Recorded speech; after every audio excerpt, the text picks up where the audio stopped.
اس کے بعد فرماتے ہیں گاہ چنین بن ماید و گاہ ضد این، جس کے حیرانی نباشت کار دین. کبھی وہ اس طرح ظاہر ہوتا ہے ایک طریقے سے، اس کی مینیفیسٹیشن کس انداز سے ہوتی ہے، یعنی حق تعالیٰ کی. وہ کبھی ایک طرح سے جلوہ فرماتا ہے، گاہ چرین بن باید اور گاہ ضد این، اور کبھی اس کے جسٹ اپوزٹ کانٹریری دوسرے طریقے سے ظاہر ہوتا ہے.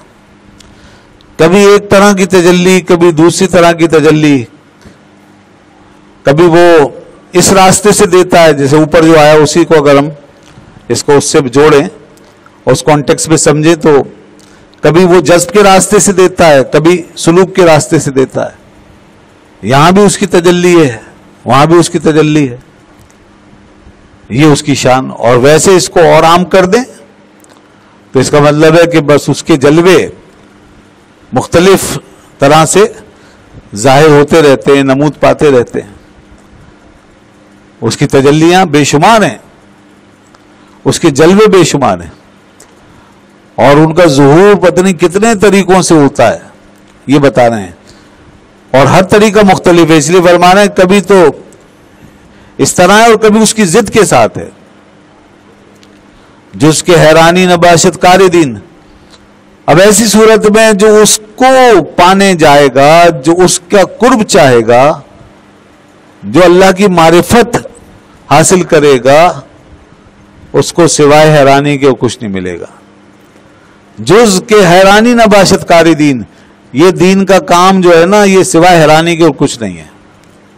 کار دین سے مراد یہاں پر یہ معرفت ہے، اس سے مراد معرفت ہے. اور اس معرفت کے راستے پر، سلوک کے اس راستے پر حیرت ہی پیدا ہوگی. تو یہ حیرت جو ہے نا، یہ اس کی معرفت سے متعلق ہے. اور دین کا یہ مطلب معرفت ہے. ورنہ دین کا مطلب اگر ہم احکام لے لیں، عقائد و احکام، تو پھر اس میں جو حیرت ہے وہ خطرناک ہے. اس میں تو اطمینان چاہیے. عقائد و احکام کے معاملے میں اطمینان چاہیے، یقین چاہیے. اس میں جو حیرت ہے وہ حیرت مذمومہ ہے، اور وہ اس سے دوری کا باعث ہے، بلکہ ایمان کی نفی کر دے گی. اور یہ جو یہاں جو حیرت بیان کی گئی ہے، جس کو دین کہا جا رہا ہے، یہ حیرت جو ہے یہ معرفت کی حیرت ہے. اس میں یقیناً آدمی حیران ہوگا. کیوں؟ اس لیے کہ اس میں جو معاملہ ہے وہ ہر وقت متغیر ہے، ہر وقت تبدیل ہونے والا ہے. وہ جو احکام کا معاملہ ہوتا ہے وہ تو فکس ہوتا ہے نا. عقائد کا معاملہ بھی فکس ہوتا ہے. وہ تو ایک دفعہ آدمی جانتا ہے اور اس کے بعد اس پہ چلتا رہتا ہے. اور علم بھی اس میں اگر حاصل ہوتا ہے تو وہ علم بھی ایک ڈائریکشن میں. لیکن یہاں تو جو تجلی آج حاصل ہوئی ہے، ابھی اس کے فوراً بعد جب دوسری تجلی انسان کو حاصل ہوگی تو وہ کچھ اور ہوگی. جو جلوہ اس کا ظاہر ہوگا وہ کچھ اور ہوگا. تو یہ دراصل بات ہو رہی ہے تجلیات کی، واردات کی، جو اس کی طرف سے دنیا میں آتی ہیں اور صاحب سلوک پر اترتی ہیں، صاحب معرفت پر اترتی ہیں. تو یہ راستہ ہی کچھ اور ہے جناب، اس کا ذکر کر رہے ہیں. اس پر حافظ کا بھی شعر ہے. حافظ کہتے ہیں، حافظ شیرازی، از ہر طرف کے رفتم جز وحشتم نہ افزود، زنہار ازین بیابان وین راہ بے نہایت. حافظ شیرازی کا بڑا زبردست شعر ہے یہ، کہ ہر طرف کے جہاں بھی میں جاتا ہوں، جہاں میں گیا اس راستے میں، سوائے وحشت کے اور کچھ نہیں بڑھا. وحشت بڑی، وحشت کا مطلب اجنبیت. یعنی جب بھی گیا تو ایک نئی چیز پائی، تو اجنبیت پائی، پھر حیرت ہوئی نئی چیز کے ساتھ. پھر دیکھو مانوسیت جو ہے پرانی چیز سے ہوتی ہے. یا ایک چیز جب دو بار ہوگی تو مانوسیت ہوگی، اور جب بار بار نئی چیز ہوگی تو حیرت ہوگی. تو سلوک کے راستے میں اس لیے حیرت ہے کہ وہاں بار بار نئی چیز پیش آ رہی ہے، جس کو ہم کہہ رہے ہیں نئی تجلی ہے. اس لیے آگے کہتے ہیں زنہار زین بیابان بن راہ بے نہایت، خبردار یہ ایسا بیابان ہے، معرفت کا بیابان، معرفت کا صحرا، کہ جہاں پر ایک ایسی راہ ہے جس کی نہایت کوئی نہیں ہے، جس کی انتہا کوئی نہیں، بے نہایت، بے غایت، بے نہایت۔ اور آگے کہتے ہیں حافظ شیرازی کس ندانست کے منزل گہے مقصود کجاست، ان قدر ہست کے بانگے جرسے میں آیت۔ کوئی نہیں جانتا کہ منزل کیا ہے، اس میں جو مقصود میرا ہے اس کی منزل کیا ہے یہ کوئی نہیں جانتا۔ منزل کہاں سے ملے کہ یہاں تو اینڈ ہی نہیں ہے نا، منزل کا مطلب اینڈ ہوتا ہے، اور واسطہ ہے اس ذات سے کہ جو بے نہایت ہے، جس کی کوئی حد نہیں ہے، جس کی کوئی انتہا نہیں، جس کی تجلیات لا متناہی ہیں۔ آگے کہتے ہیں اسی مصرے میں، اسی شعر میں اگلا مصرع، ان قدر ہست کے بانگ جرس سے می آیت، بس اتنا ہوتا ہے یہاں کہ ایک جرس کی آواز، گھنٹی کی ایک آواز جو ہے وہ آتی رہتی ہے، ایک گھنٹی کی آواز آ رہی ہے، کوئی بلا رہا ہے، کوئی سنا رہا ہے، کوئی اشارہ دے رہا ہے، اس کے پیچھے پیچھے چلتا رہتا ہے آدمی، چلتا رہتا ہے، چلتا رہتا ہے۔ یار تو غور کرو نا بھائی، اس میں یہ کیسا سفر ہے، یہی تو سفر ہے، اسی میں تو مزہ ہے۔ اس حیرت کو حیرت محمودہ کہتے ہیں، اس لذت کو لذت محمودہ کہتے ہیں۔ یہ وہ لذت ہے جو کبھی کم نہیں ہوتی۔ دنیا کی لذتوں کا معاملہ الگ ہے، دیکھو وہ کم ہوتی رہتی ہیں وقت کے ساتھ ساتھ، اور پھر مٹ جاتی ہیں، بالکل بے لذت ہو جاتا ہے سب۔ آدمی کب تک مزہ لے گا؟ ہر چیز بے مزہ ہو جاتی ہے، دنیا کی کوئی بھی چیز لے لیں بے مزہ ہے۔ جب نہیں ہے پاس تو اس کا ایک مزہ ہے، پہلی دفعہ کا مزہ ہے، اس کے بعد دوسری دفعہ میں اور دوسرے ٹائم ختم۔ اس لیے اس کو تھوڑا سا ویریٹ کیا جاتا ہے، اس کی ورائٹی چینج کی جاتی ہے، اس کے اندر کوئی تغیر لایا جاتا ہے۔ تو وہ ٹیسٹ میں کتنے ہیں؟ دنیا محدود ہے، مگر اس ذات کی بات کیا آپ کر رہے ہیں جو لامحدود ہے، جس کی تجلیاں لامحدود ہیں۔ کل یوم ہوا فی شان، سمجھے نا، کل یوم ہوا فی شان، کہ وہ ہر گھڑی ایک نئی شان کے ساتھ جلوہ گر ہوتا ہے، ہر گھڑی۔ تو یہ ہے اس کی شان۔ اور پھر جتنی تجلیاں دنیا میں نازل ہوتی ہیں، جتنا ظہور ہوتا، تجلی کس کو کہتے ہیں؟ تجلی کا مطلب کیا ہے؟ تجلی کا مطلب یہ ہے ظہور حق۔ جب حق اپنی ذات میں، صفات میں، اسما میں، افعال میں اپنے آپ کو ظاہر کرتا ہے، کسی کیفیت میں، کسی رنگ میں، کسی حال میں، کسی انداز سے، تو جب وہ اپنے آپ کو ظاہر فرماتا ہے، جب ذات، کبھی ذات ظہور میں آتی ہے، کبھی صفات کے رنگ میں ظاہر ہوتا ہے، کبھی افعال میں، کبھی اسما میں متجلی ہوتا ہے، اور پھر اس کی کیفیت، رنگ، حال الگ الگ، تو یہ ظہور، یہ تجلی کہلاتی ہے، اس کو تجلی کہتے ہیں۔ اس لیے تجلی کی کئی قسمیں ہیں، اس میں بڑی بڑی قسمیں، جیسے تجلی آثار، جب وہ اپنی کسی صفت فعل میں اپنے آپ کو متجلی فرمائے اور بندہ اس کی صفت فعل میں اس کو ملاحظہ کرے، تو یہ ہے تجلی آثار، اس کو تجلی افعال بھی کہتے ہیں۔ پھر ہے تجلی صفات، تو تجلی صفات ان صفات میں جو امہات صفات کہلاتی ہیں، جب اس میں متجلی ہو، اور امہات صفات آپ کو معلوم ہے وہی 7-8 جو ہیں، ارادہ، علم، سمع، بصر، حیات، یہ سب صفات جو ہیں اس کی، قدرت۔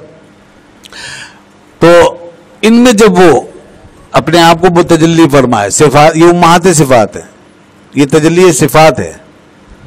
اور پھر جناب تجلی ذات، تجلی ذات سب سے بلند ہوتی ہے۔ اس میں جو کچھ ہوتا ہے وہ یہ کہ بندہ اپنے آپ سے فنا ہو جاتا ہے۔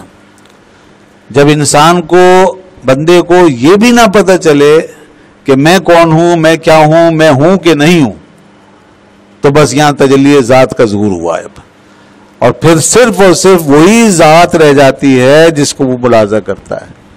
ابھی اس کا ذکر کر رہے ہیں، آگے یہ بتائیں گے۔ تو یہ ہے تجلی۔ موسیٰ علیہ السلام نے جب کہا کہ رب ارینی انظر الیک، اے میرے رب تو مجھے دکھا دے، میں دیکھوں تجھے تو کیسا ہے.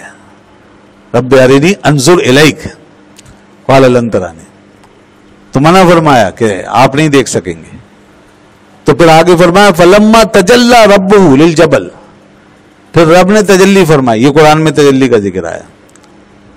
پھر رب نے تجلی فرمائی پہاڑ پر، جعلہ دکا، تو کیا ہوا تھا؟ پہاڑ بالکل ریزہ ریزہ ہو گئے.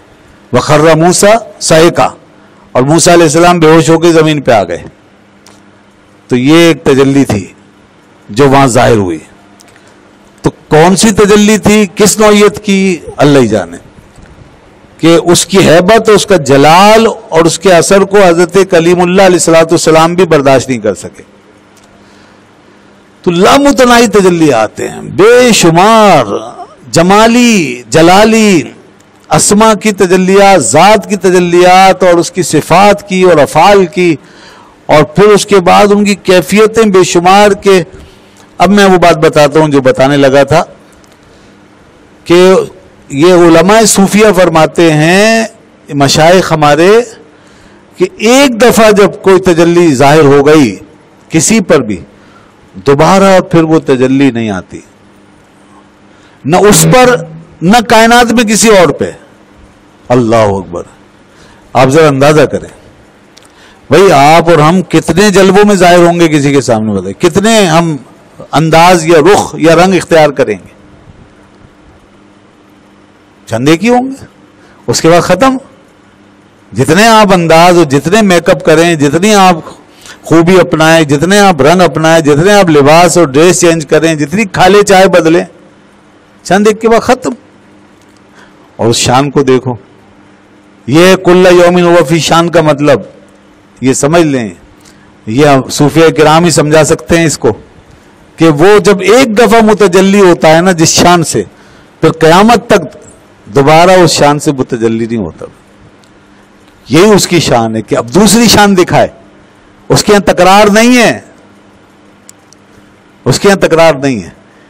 یہ وجہ ہے حیرت کی جو پیچھے بکا تھا نا، کہ یہاں سوائے حیرت کے اور کچھ نہیں ہوتا. پھر کہ جب انسان ایک ہی چیز پاتا ہے بار بار تو حیرت نہیں ہوتی، اور وہ ہے ہمارا دین کا یہ ظاہر احکام، ہمارا یہ علم.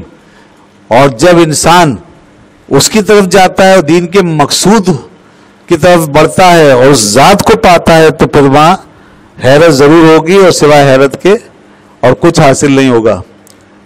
تو کہاں لوگ بیٹھے ہیں تصوف کے دعوے اور بڑے اطمینان سے ٹھنڈے پیٹ ہیں اور مزے کر رہے ہیں دنیا کے.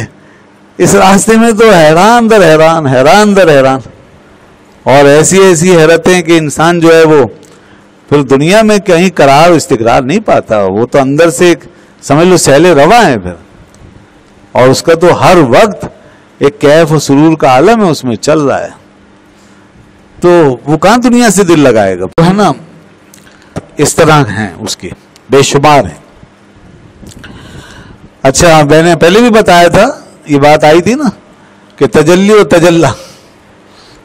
تو یہ فارسی والے جو ہیں اس کو تجلہ بولتے ہیں، عربی والے تجلی بولتے ہیں. فارسی میں اسی طرح کھڑی زبر کے ساتھ بولا گیا ہے. جتنے بھی ایسے الفاظ تمنا بولیں گے، عربی میں تو تمنی ہوگا اور فارسی والے تمنا بولیں گے. ایسے ہی تماشا، اور عربی والے تماشی، تقاضا، تقاضی، اس طرح کے سارے الفاظ سمجھ لیں. یہ فارسی والے کیا کرتے ہیں، اس کی تفریز کرتے ہیں، اس کو کہتے ہیں فارسی بنانا. تو یہ عربی کے الفاظ تھے، ان کو فارسی بنایا کھڑی زبر لگا کے. اور ہمارے یہاں دونوں کا ہی چونکہ استعمال ہے، کبھی عربی سے لیتے ہیں کبھی فارسی سے لیتے ہیں. تو جیسے تجلی عربی سے لے لیا ہے، عربی کے انداز سے، اس کو تجلہ نہیں بولتے. اور وہاں باقی جو مثالیں میں نے دی ہیں اس میں فارسی کا انداز اپنایا ہوا ہے ہم نے، وہاں عربی والا لفظ نہیں بولتے ہیں، ورنہ لوگ سمجھیں گے نہیں. تماشی، تمنی یہ نہیں بولیں گے، تمنا ہی بولیں گے، تماشا بولیں گے. اور یہاں تجلہ نہیں بولیں گے، تجلہ بولیں گے تو وہ اردو والے پریشان ہو جائیں گے. تجلی عام ہے. فروغ تجلہ بسوزت پر